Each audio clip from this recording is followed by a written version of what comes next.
So nagkataon po tabi sa RPO na naurasan kami mo. Kaya sabi ko nga dito ng pasensya digdi sa mga residente. Magayon po tabi sa RPO iyan, kung ang po ninda sa laog kang Bicol University, mana lang po sinda. Sa ini nga ni tabi bagang tinampong ini, nagmatagos naman sa bagong bayan, is pag sarong dakulag po, okupado niyan sarong tinampo po. So sana tabi, man sa mga kagsadiri ka ini, na ini po talaga bawal ini, may mga barangay ordinance, may city ordinance. Kasi po, Sir Pio, kung mapipicturan mo po, may tataram ni Sir Joshua na uni pong mga residente, na nakakalaog kan sa indang mga bihikulo dahil suhampang may mga nakaparada. Pero alaga din ni tabi, Sir Pio, ako naman tabi parking ng nagigipon. Garahe na po eh. Ayun. Para karaputan ko po so mga hod nila, mga maliputo na nakatarupi sa mga side mirror. So gustong sabihin po, ginibunin din yung garaheng area.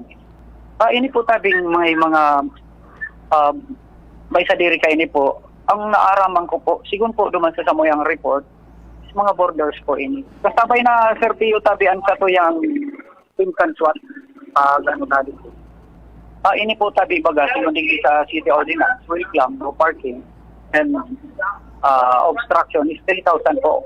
Kaday naman kita nagamit kita kan tow truck so konsiderasyon lang na baka may maraot yan, magkasyasan, masiyaw po sa ordinansa na dahil ng pananagutan. So, tigrespeto ito manggilayo ng yung pagsaro po. So, Pio, pag day po ini na-comply kan within 72 hours, 3 days po, at record po tabi, pang yung step sa ini na ipasa ka na sa treasurer, madungan po sa legal, madiretso po yung nasa court, na pwede po papudan nito, wala lang nag-violate halimbawa. Sa city treasurer po. Then, sa dati, Sir Pio, digdi sa moya, pwede magbayad. So, abo ko po, dapat dumana lang sinda. Hanggang welcome kami, iset, daraw na lang po ninda suping na carbon copy, diba? May telepono po akong winalat naman sa treasurer. Madali po kami makaresponde para ma-unclam po ito. iyo. Wala tabi, Sir Pio, dati po may ordinance sa katihan na one-side parking po. So, ngunyan tabi, konsiderar tagilayan, po, sa medyo bako, so road clearing po baga. Pero po, pag ito i-implement po, abo kan DILG, paradahan niya ng mga panggobyerno, city road, barangay road. Sa nagkakausap po yung traffic. Ang tigtutugutan ta po yan, habang bako po mahigpit sa DILG. Pero po, pigre-remind kita, oral daw pa yan.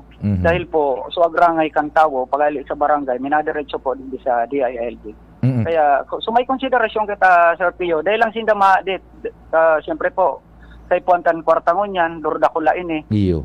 Pakiunon lang po tabi, para ma-advisean ta. Sasabi ko nga po, baga, kami taxpayer, sinda iyo man po. Ali sa inda ang may. Pagkus pong dagitan ko sinda, pangaralan ko sinda, para matuto po.